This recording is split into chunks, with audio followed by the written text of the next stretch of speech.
আসিয়া নবী গো আমার শিয়রে দেখিব আপনাকে নয়ন ভরে ইয়া রাসূলুল্লাহ ইয়া হাবিবাল্লাহ ইয়া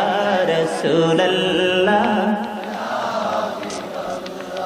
মুনকার নাকির আসিয়া সওয়াল করবেন বসায়া নিবেন পর্দা দয়াল নবী উঠাইয়া সালাম জানাব কদম সুইয়া ইয়া রাসূলুল্লাহ ইয়া হাবিবাল্লাহ ইয়া রাসূলুল্লাহ শুনেছি হাদিসে দেখিলে আপনাকে জীবনের গোনা ঝরিয়া পড়ে প্রিয়